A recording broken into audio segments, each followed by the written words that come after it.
देखना आवाज आ रही सुधांशु। तो सेकेंडरी फंक्शन के अंदर हम डिस्कस कर रहे थे कौन सा function? Agency function. Agency function. और इसमें हम ऑलरेडी कवर कर चुके हैं कौन कौन सा function? Transfer of fund, collection and payment of various item, purchase and sale of foreign securities, purchase and sale of securities. ठीक है, फॉरेन एक्सचेंज और फॉरेन सिक्योरिटी दोनों का हम परचेज सेल डिस्कस कर चुके हैं। Income tax consultancy, trustee and executor, ये वाला पार्ट भी कवर हो चुका है। ट्रस्टी एंड एग्जीक्यूटर के बाद एक पार्ट रह गया letter of reference.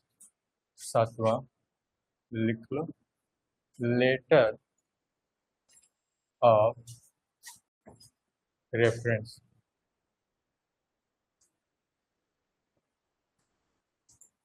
Letter of reference क्या होता है? लेटर ऑफ रेफरेंस देखो, कमर्शियल बैंक के फंक्शन के फॉर्म में सारी चीजें हम डिस्कस कर रहे हैं। तो कमर्शियल बैंक के सेकेंडरी फंक्शन में एजेंसी फंक्शन को हम डिस्कस कर रहे हैं, जहाँ पे एक कमर्शियल बैंक को एक कस्टमर के एजेंट के फॉर्म में हम देख रहे हैं। तो बैंक यहाँ पे एक एजेंट के फॉर्म में काम कर रहा है और वो एक लेटर ऑफ रेफरेंस देने का काम करता है। तो लेटर ऑफ रेफरेंस देने का काम किसके लिए कर रहा है? ये इंफॉर्मेशन दे रहा है economic position about the customer. क्योंकि किसी भी कमर्शियल बैंक के पास जब आप क्या करते हैं, अपना एक अकाउंट ओपन करते हैं, अकाउंट मेंटेन करते हैं over the period of time, तो ट्रैक रिकॉर्ड बैंक मेंटेन करता है, आपका आपका हिस्ट्री मेंटेन करता है, आपका इकोनॉमिक पोजीशन देखता है, आपकी क्रेडिबिलिटी को वो एक्सेस कर लेता है, जज कर लेता है, इवेल्युएट कर लेता है कि आपका ओवरऑल बैंक के साथ रिलेशन पास्ट ईयर्स में किस तरीके से रहा है, परफॉर्मेंस किस तरीके से रहा है, पेमेंट को लेके आपका जो रेगुलर बेसिस पे एक्टिविटी रहा है बैंक के साथ वो किस तरीके से रहा है। क्या आपने रेगुलर बेसिस पे अगर आपने लोन लिया हुआ है बैंक से, तो उस पर्टिकुलर बैंक का अगर ईएमआई है या फिर पेमेंट है या फिर लोन जो मैच्योरिटी डेट है उस टाइम पे आपने सही तरीके से या फिर सही टाइम पे आपने लोन को पे किया है कि नहीं किया है। तो ये सारी चीजें एक क्रेडिट रिपोर्ट बनाया जाता है, आपका क्रेडिट हिस्ट्री बनती है।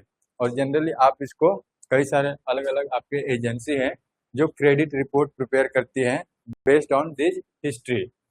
तो ये क्या है कि जो बैंक है एक लेटर ऑफ रेफरेंस संदर्भ आपको प्रोवाइड करता है। आपको मतलब किसको? किसी भी पर्टिकुलर एक बैंक को, जैसे अगर कहें कि आप लोन लेने के लिए किसी दूसरे बैंक के पास जा रहे हैं, तो वो बैंक कहेगा कि ऐसा है कि आप लेटर ऑफ रेफरेंस लेके आओ तो फिर हम आपको लोन दे देंगे। तो ये लेटर ऑफ रेफरेंस कौन जारी करेगा? जिस बैंक के साथ पहले से आपका कोई ट्रांजैक्शन हिस्ट्री रहा है या फिर रिलेशनशिप रहा है, जहाँ पे अपने अकाउंट मेंटेन किया हुआ है। ठीक है, तो economic position of their customer उनको प्रोवाइड करता है दूसरे बैंक को, या फिर हो सकता है कि कोई दूसरा ट्रेडर है उस ट्रेडर को भी प्रोवाइड किया जा सकता है। तो ध्यान दो, commercial bank give information about the economic position, ठीक है, of their customer to traders and provide the similar information about other traders to their customer। तो एक तरीके से इंफॉर्मेशन ये अपने कस्टमर का दूसरे बड़े व्यापारी या ट्रेडर्स को शेयर कर रहे हैं, या फिर कहीं ना कहीं जो आपका दूसरा बैंक है जहाँ पे आप लोन लेने के लिए जा रहे हैं या फिर बैंक से रिलेटेड कोई एक्टिविटी है, तो वहाँ पे अगर इस तरीके रेफरेंस की, जैसे बोलते हैं ना कि कोई जान पहचान का आदमी है तो बताओ भाई मेरे को यहाँ पे एक काम कराना है, तो उसका मतलब क्या है कि रेफरेंस से आपका काम हो जाएगा। तो यहाँ पे भी बैंक क्या करता है कि रेफरेंस देता है अपने कस्टमर का। किसको?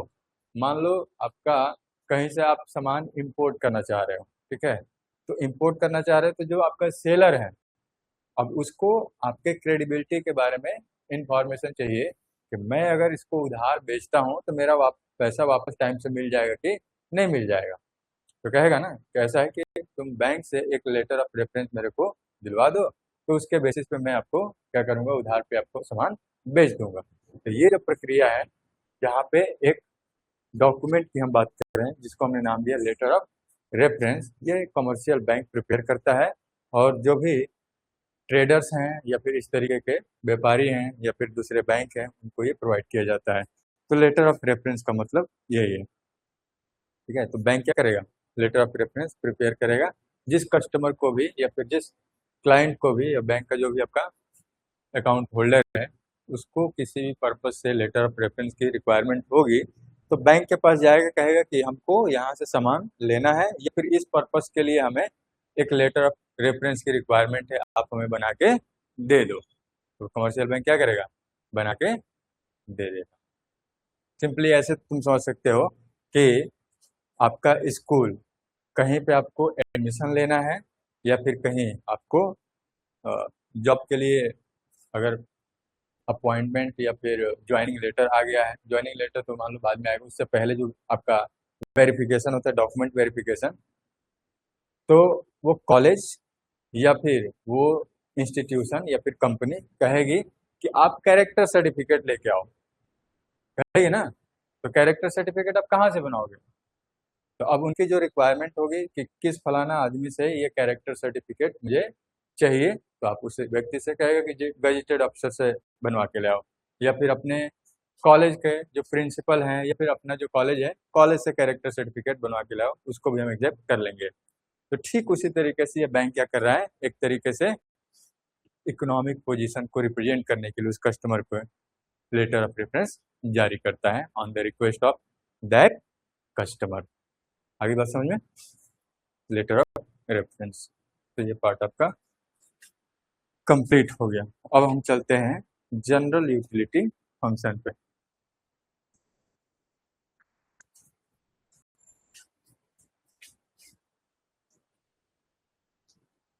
रामकृष्ण सिंह ये मैसेज कर रहा है, कहाँ हो जी रामकृष्ण, आवाज आ रही है?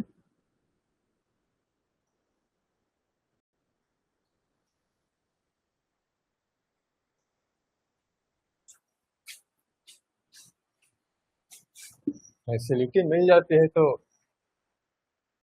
यूज करने से पीछे नहीं हटते हैं सब। देखो घर से क्लास कर रहा है। चलो लिखो चौथा, general utility function.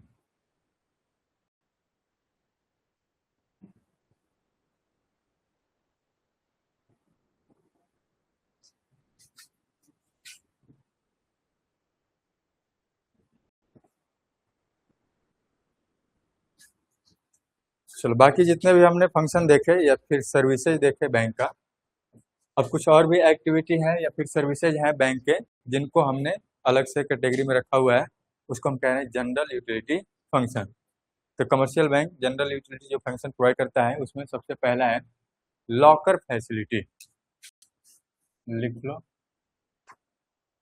Locker facility. Locker facility के अंदर बैंक क्या करता है, बैंक के पास हम कहते हैं सेफ्टी वॉल्स और लॉकर्स होते हैं, ठीक है। सेफ्टी वॉल्स या फिर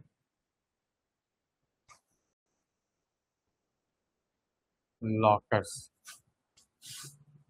या फिर सिंपली ऐसे समझ लो कि आपको अलमीरा मिल जाती है और उसमें कई सारे अलग अलग छोटे छोटे बॉक्स बने होते हैं।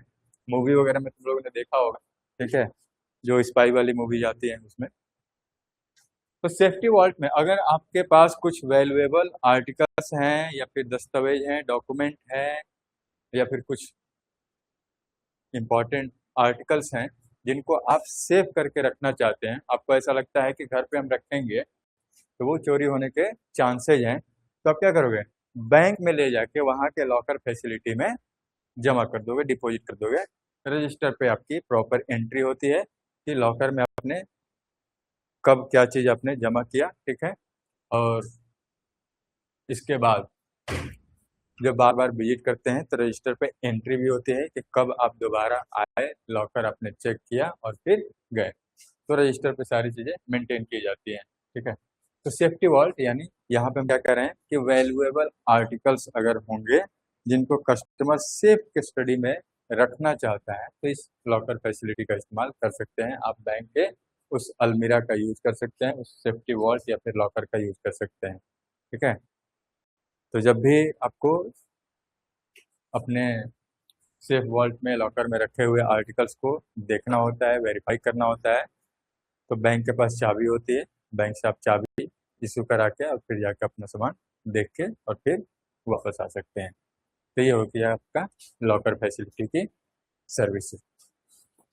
दूसरा आ जाओ, ट्रेवलर्स चेक।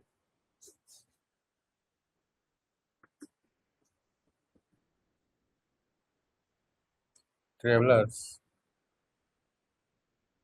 चेक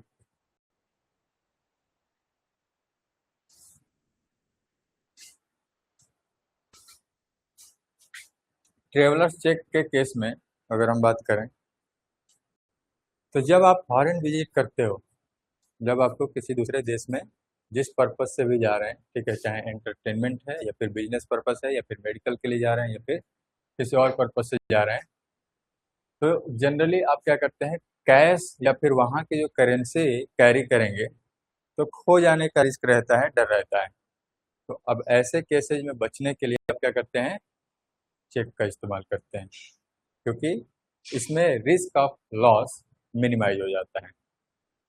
कैश होगा कहीं गिर जाएगा, कैश मतलब मान लो उस पर्टिकुलर कंट्री की करेंसी हो गई, कहीं खो गया तो फिर आपका नुकसान हो गया। लेकिन ट्रेवलर्स चेक के केस में ऐसा नहीं है, सेफ रहता है। ठीक है, तो कमर्शियल बैंक क्या करते हैं, ट्रेवलर्स चेक इशू करते हैं अपने कस्टमर के लिए, ताकि कैश से रिलेटेड जो भी रिस्क है उसको अवॉइड किया जा सके। तो ट्रैवल के लिए आप इस चेक का इस्तेमाल करते हैं फॉरेन कंट्री के लिए। चलो तीसरा आ जाओ, लेटर ऑफ क्रेडिट।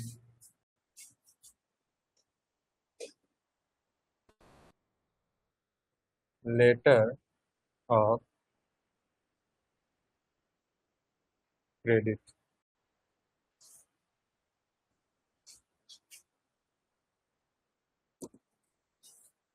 जैसे लेटर ऑफ रेफरेंस हमने डिस्कस किया ना, ठीक उसी तरीके से बैंक एक दूसरा डॉक्यूमेंट इशू करते हैं जिसको नाम हम देते हैं लेटर ऑफ क्रेडिट। तो जब जनरली इसका इस्तेमाल किया जाता है, बाहर के कंट्री से कोई बिजनेसमैन गुड्स को इंपोर्ट करता है, ठीक है, तो इंपोर्ट करने के टाइम पे जैसे आप अपने कंट्री में जो भी ट्रांजैक्शन करते हैं वो क्या करते हैं, इजीली आप पेमेंट कर पाते हैं, पेमेंट के आपके पास ऑप्शंस होते हैं, बैंक से आपने ट्रांसफर कर दिया या फिर चेक से पेमेंट कर दिया। लेकिन जब इंटरनेशनल ट्रांजैक्शन होते हैं, क्रॉस बॉर्डर जब ट्रांजैक्शन होते हैं, तो ऐसे में क्या होता है कि जो लेटर ऑफ क्रेडिट है, इस डॉक्यूमेंट का इस्तेमाल किया जाता है। और इसका पर्पस क्या है, जो इम्पोर्टर है, जो इम्पोर्टर है वो अपने बैंक से ये लेटर ऑफ क्रेडिट इशू कराता है और ये लेटर ऑफ क्रेडिट भेजा जाता है जो एक्सपोर्टर है उसके बैंक के माध्यम से। तो एक्सपोर्टर को यह क्या है, एश्योरेंस मिल जाती है कि जो पेमेंट है वो उसका फंसेगा नहीं। यानी जो इम्पोर्टर है अगर गुड्स इंपोर्ट कर रहा है तो पेमेंट वो कर देगा। इन केस अगर पेमेंट इम्पोर्टर नहीं करता है तो लेटर ऑफ क्रेडिट के माध्यम से ये बैंक गारंटी लेता है कि in case of default by the customer हम आपको पेमेंट करेंगे। तो एक तरीके से ये क्या हो गया, ये मीडिएटर का रोल प्ले कर रहे हैं, क्योंकि जो डायरेक्ट जो ट्रांजेक्शन होगा तो उसमें डिफॉल्ट के चांसेज होंगे। हो सकता है कि सप्लायर पैसा ले ले और सामान ना भेजे, या फिर हो सकता है कि सप्लायर सामान भेज दे और इम्पोर्टर पैसा ना भेजे, दोनों ही पॉसिबिलिटी है।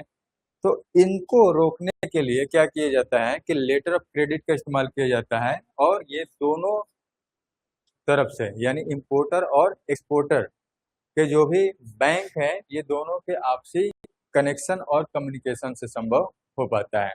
तो ये लेटर ऑफ क्रेडिट इशू कौन करता है, इंपोर्टर का बैंक।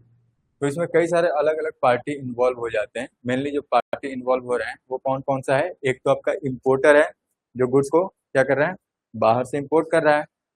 ठीक उसी तरीके से अपोजिट में जाओगे तो एक्सपोर्टर हो गया। ठीक इसी तरीके से अब लेटर ऑफ क्रेडिट इशू कौन कर रहा है, तो इंपोर्टर का बैंक। और ये फिर लेटर ऑफ क्रेडिट जाएगा कहाँ, एक्सपोर्टर के बैंक के पास। तो इस तरीके से जो पूरा मैकेनिज्म है वर्क करता है। तो अब यहाँ पे basically letter of credit exactly क्या फैसिलिटी प्रोवाइड कर रहा है। तो ये लेटर ऑफ क्रेडिट जो कस्टमर है उसके क्रेडिट वर्दीनेस को सर्टिफाई करता है। किसी भी एक्सपोर्टर को ये लेटर ऑफ क्रेडिट क्यों चाहिए, ताकि वो एश्योर हो जाए कि जो कस्टमर है वो ऑथेंटिक है। क्योंकि बैंक बिना वेरिफिकेशन के लेटर ऑफ क्रेडिट इशू नहीं करती है। लेटर ऑफ क्रेडिट किसी को भी इशू नहीं कर दिया जाता है। तो जब बैंक के माध्यम से लेटर ऑफ क्रेडिट इशू होकर ये एक्सपोर्टर के पास जाएगा यानी सेलर के पास जाएगा, तो सेलर क्या करेगा, इसको एज ए एविडेंस के फॉर्म में या फिर इसको ट्रस्ट के नजरिए से देखता है, या फिर ये लेटर ऑफ क्रेडिट सर्टिफाई करता है कि जो कस्टमर है, जो बायर है, वो क्या है, ट्रस्टवर्दी है, क्रेडिट वर्दी है, उस पर विश्वास किया जा सकता है। उसको हम क्या करेंगे, सामान एक्सपोर्ट कर देंगे और हमें हमारा पैसा मिल जाएगा, पैसा हमारा डूबेगा नहीं। तो ये होता है लेटर ऑफ क्रेडिट की मैकेनिज्म। ठीक है, तो लेटर ऑफ क्रेडिट कस्टमर के लिए कौन इशू करेगा, कमर्शियल बैंक, जो सर्टिफाई करेगा क्रेडिट वर्दीनेस ऑफ कस्टमर। ठीक है, चलो आगे बढ़ते हैं। अगला देखो, underwriting securities. Under writing securities.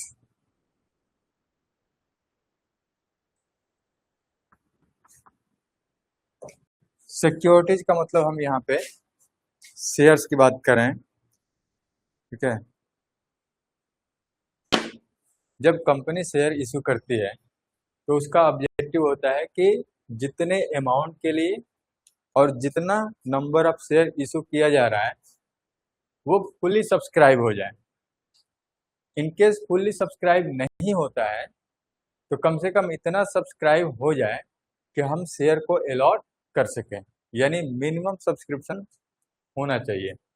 मान लो कोई कंपनी है शेयर इशू कर रही है, तो शेयर की जो अलॉटमेंट की जाती है, तो कंपनी एक्ट का गाइडलाइन है कि जब तक मिनिमम 90% ऑफ एप्लीकेशन रिसीव नहीं होते हैं, ठीक है, यानी अगर आपने 100 शेयर इशू किया है तो कम से कम अगर 90 शेयर के लिए एप्लीकेशन नहीं आता है तो आप शेयर अलॉट नहीं कर पाएंगे। उस केस में क्या करना पड़ेगा, आपको रिफंड करना पड़ेगा।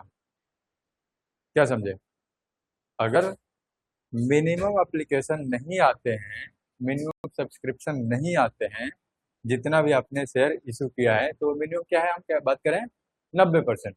तो 90% अगर एप्लीकेशन नहीं आते हैं, सब्सक्रिप्शन आपके नहीं होते हैं, तो कंपनी शेयर अलॉट नहीं कर सकती है, बल्कि जितने भी एप्लीकेशन आए होंगे उनको क्या करना पड़ेगा, सारे पैसे रिफंड करने पड़ेंगे, वापस करने पड़ेंगे। तो ऐसे सिचुएशन से बचने के लिए ये क्या करते हैं, कमर्शियल बैंक से बातचीत कर लेते हैं। और बातचीत क्या करते हैं कि ठीक है, अगर इन केस जो मिनिमम सब्सक्रिप्शन है, किसके लिए, कंपनी के लिए, कि अगर हम कंपनी शेयर इशू कर रही है और मिनिमम सब्सक्रिप्शन हमारा पूरा नहीं होता है, तो क्या करेंगे, कमर्शियल बैंक से बात कर ली जाए कि कमर्शियल बैंक वो शेयर हमसे खरीद लेना, ताकि जो मिनिमम सब्सक्रिप्शन क्राइटेरिया है वो फुलफिल हो जाए और हम शेयर अलॉट कर पाए, हमें एप्लीकेशन मनी वापस करने की रिक्वायरमेंट ना पड़े। बात आ रही समझ में। हमने क्या कहा कि कोई भी बैंक जब आईपीओ लेके आती है, आईपीओ, ठीक है, आईपीओ का नाम सुना होगा, इनिशियल पब्लिक ऑफरिंग, तो ऐसे समझ लो कि कंपनी जब शेयर इशू करती है, कंपनी को फंड की रिक्वायरमेंट होती है, तो पब्लिक से पैसे कलेक्ट करती है। तो पब्लिक से पैसे कलेक्ट करने के लिए क्या तरीका है, शेयर इशू कर देना।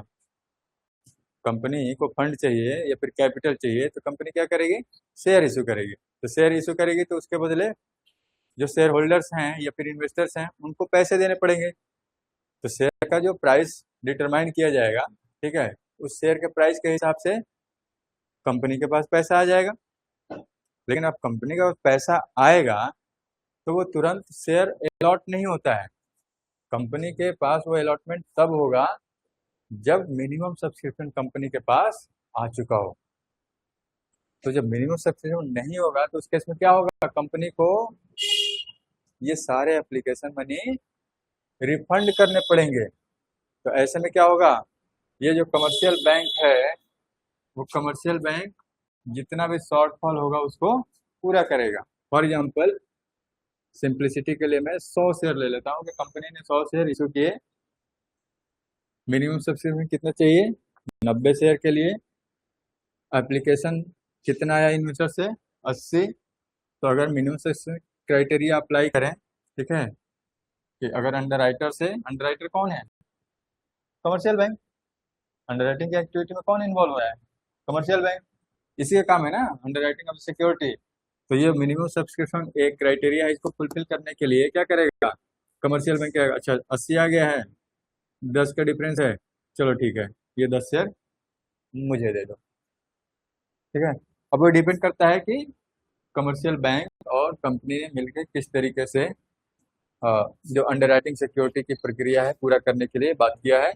हो सकता है कि एक है कि ठीक है 80 आया है तो बचा हुआ पूरा पूरा मुझे दे दो, पूरा 100% सब्सक्रिप्शन कंप्लीट हो जाएगा, ठीक है। तो कुल मिला के यहाँ पे अंडरराइटिंग में क्या कर रहे हैं कि ये है कि जितना भी शॉर्टफॉल हो रहा है वो कमर्शियल बैंक क्या करेगा, उसको फुलफिल करेगा या फिर उसको परचेज करेगा।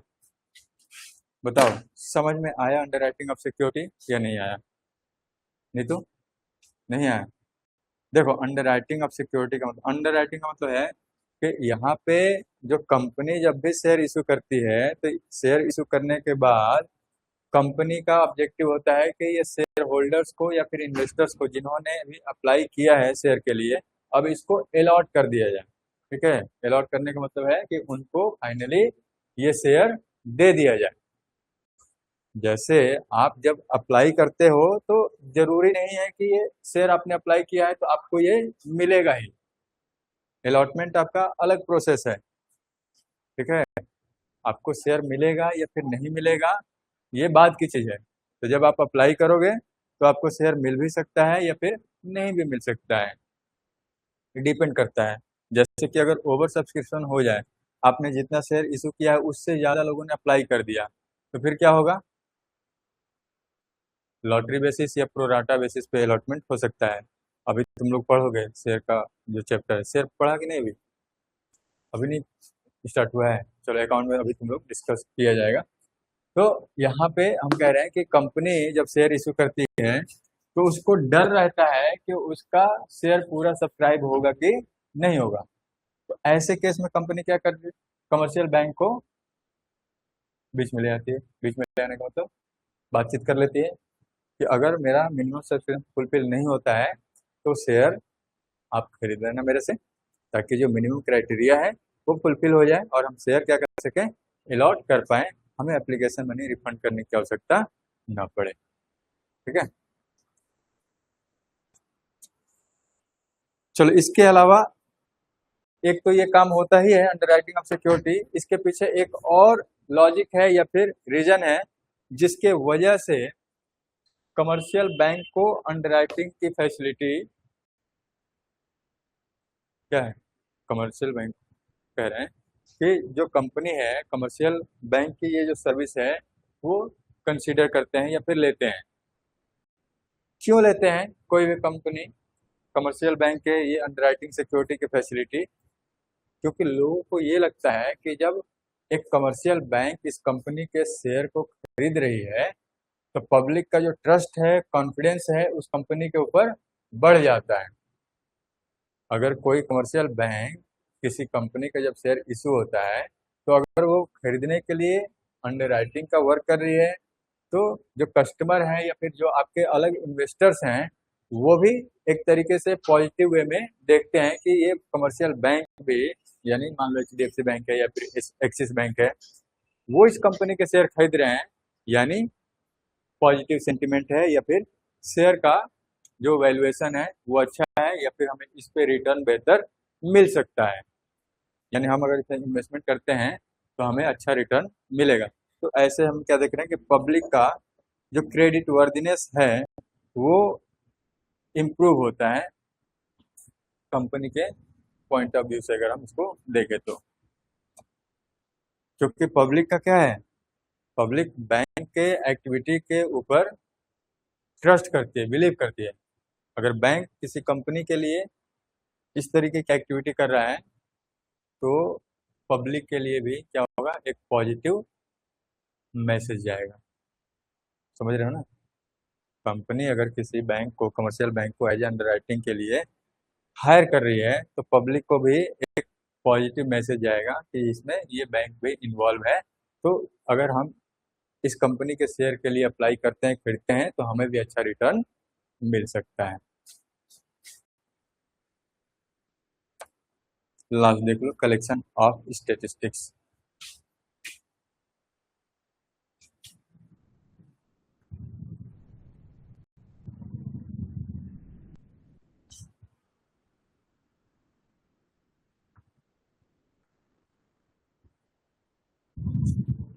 कमर्शियल बैंक इकोनॉमी के अलग अलग वेरिएबल्स के ऊपर डेटा कलेक्ट करने का काम करते हैं। डेटा कलेक्ट करने के बाद डेटा को एनालाइज करते हैं, इवेल्युएट करते हैं और उससे रिलेटेड इकोनॉमी कैसे परफॉर्म कर रही है उसका रिपोर्ट भी पब्लिश करते हैं। तो कमर्शियल बैंक स्टेटिस्टिक्स यानी आपके आंकड़े हो गए। तो आपका इन्फ्लेशन से रिलेटेड हो सकता है डेटा, या फिर जीडीपी से रिलेटेड हो सकता है डेटा। डेटा को कलेक्ट करके, इवेल्युएट करके और पब्लिक को बताना कि आने वाले टाइम में देश का जीडीपी किस तरीके से होने वाला है। फ्यूचर आपका क्या करते हैं, फोरकास्टिंग करते हैं कि जीडीपी किस रेट से आने वाले टाइम में बढ़ने वाली है या फिर घटने, ग्रोथ रेट आपका क्या होने वाला है, आने वाले टाइम में आपका इन्फ्लेशन का सिचुएशन क्या होने वाला है, आने वाले टाइम पे आपका फॉरेन एक्सचेंज रिजर्व का पोजीशन कंट्री का किस तरीके से होने वाला है। तो क्या करते हैं कि बैंक कलेक्ट करता है स्टेटिस्टिक्स, ट्रेड से रिलेटेड, कॉमर्स से रिलेटेड या फिर इंडस्ट्रियल परफॉर्मेंस से रिलेटेड, और कस्टमर को एडवाइस करता है कि आने वाले टाइम में फ्यूचर स्कोप क्या है, अलग अलग कंपनी पे या फिर इंडस्ट्री में आप कहाँ पे इन्वेस्टमेंट कर सकते हैं, एडवाइस करता है, ठीक है, सजेशन देता है या फिर रिकमेंडेशन बैंक देता है। तो ये सब कैसी चीज़ें हो रही है, जब कमर्शियल बैंक जितने भी मैंने वेरिएबल्स बोले, ठीक है, उसके अलावा भी बहुत सारे वेरिएबल्स हैं, उससे रिलेटेड डेटा को कलेक्ट करके क्या किया जाता है, एनालाइज किया जाता है और फिर रिपोर्ट बना के उसको पब्लिश किया जाता है, जिसके बेसिस पे जो इन्वेस्टर हैं या फिर जो आपके पब्लिक हैं डिसीजन लेते हैं कि हमें इन्वेस्टमेंट करना चाहिए कि नहीं करना चाहिए। ठीक है, तो एक तरीके से रिपोर्ट ये प्रिपेयर करते हैं। चलो, ये पार्ट तुम्हारा कंप्लीट हो गया।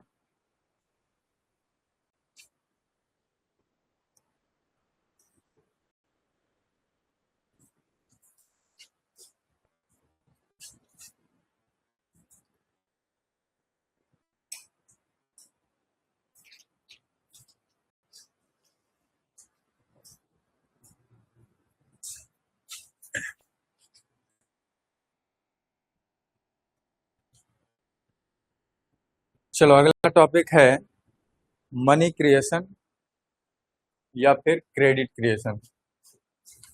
इसको स्टार्ट करें कि कल के क्लास में स्टार्ट करें? कल? चलो ठीक है, इसके अगले टॉपिक को हम कल की क्लास में डिस्कस करेंगे।